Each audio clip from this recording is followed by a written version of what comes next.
Indianapolis. If Monday night Baylor looks like Saturday night Baylor, the national championship game could be classic. Asking it to be an epic might be asking too much. There is almost no topping what Gonzaga and UCLA gave us Saturday night. That was one of the greatest games in the history of the tournament. We're talking top 5 ever territory. The Bulldogs got over the upset-minded Bruins in a 93-90 overtime victory via Jalen Suggs' instant all-timer three-pointer, to beat the buzzer.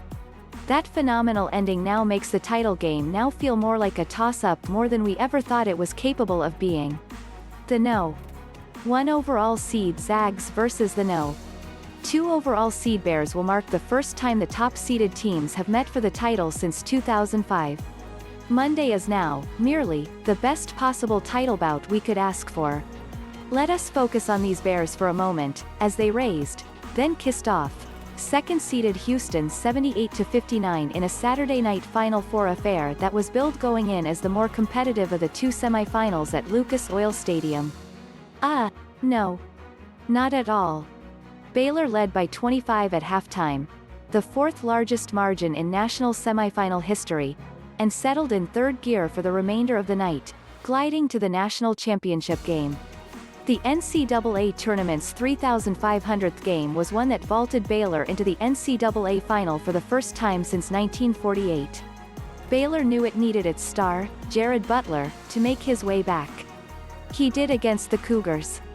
After making shooting 25% from 3 in his 4 tournament games leading into Saturday, Butler went 4 of 5 from beyond the arc and led the Bears with 17 points. First half he was rolling, Bears coach Scott Drew said. People did a good job finding him. Second half he did a great job not forcing things. And other people got going. And that's kind of what we've done all year long, is feed the hot hand and share the ball. Davion Mitchell, fresh off the Defensive Player of the Year award he received a day prior, again reminded why he's more than the best lockdown defender in college basketball. Mitchell, the most accurate three-point shooter on the most accurate three-point shooting team, was 3 for 6 from deep and had more assists personally, 11, than Houston had as a team, 10. Mitchell also had 0 turnovers. According to ESPN Stats Info, no player has had at least 10 assists and no turnovers in a Final Four contest since 1987.